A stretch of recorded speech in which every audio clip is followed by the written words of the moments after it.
শিক্ষার্থীবৃন্দ, আশা করি তোমরা সবাই ভালো আছো। আমি তোমাদের দুটি সংখ্যার চমৎকার একটি অঙ্ক সমাধান করে এখনই দেখাবো। অঙ্কটি হলো দুইটি সংখ্যার বিয়োগফল 25। বৃহত্তম সংখ্যাটির 4 গুণ ক্ষুদ্রতম সংখ্যাটির 5 গুণের সমান হলে সংখ্যা দুটি কত?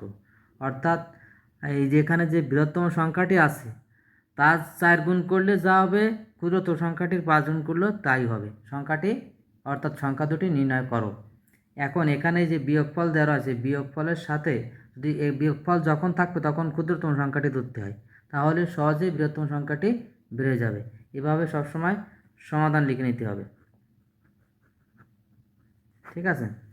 ধরি ক্ষুদ্রতম সংখ্যাটি সমান সমান এক্স, ঠিক আছে? অতএব বৃহত্তম সংখ্যাটি কত হবে? এই যে বিয়োগফলের সাথে এই ক্ষুদ্রতম সংখ্যাটি যোগ করতে হবে। এখানে আছে এক্স প্লাস 25, ঠিক আছে? তবে হয়তো এখন প্রশ্ন মতে এভাবে লিখতে হবে। প্রশ্ন মতে এখানে বলেছে কি, এই বৃহত্তম সংখ্যা 4 গুণ ক্ষুদ্রতম সংখ্যার 5 গুণের সমান। তাহলে আমরা এখানে পেয়ে গেছি ক্ষুদ্রতম সংখ্যার 5 গুণ দিয়ে দিই। এই 5x এর সাথে 5 গুণ করলাম, আর এর সাথে কত? 4 গুণ করতে, এক্স প্লাস 25, তাই না? এখন এর সমাধান করলে হবে। এখানে 5x থাকলো, গুণ করে দিলাম 4x, 4 5 কত? অর্থাৎ 4 25 কত? 4 25 100, এই গেল। অনটা সুন্দর করে দিতে হবে। বা এই 5x থাকলো, এইবারে ছিল কি প্লাস, এবার আসলে মাইনাস 4x, ওভাবে 100 থাকলো, ঠিক আছে? অতএব x সমান কত? x সমান 100। তার মানে কি ক্ষুদ্রতম সংখ্যাটি আমরা পেয়ে গেছি না?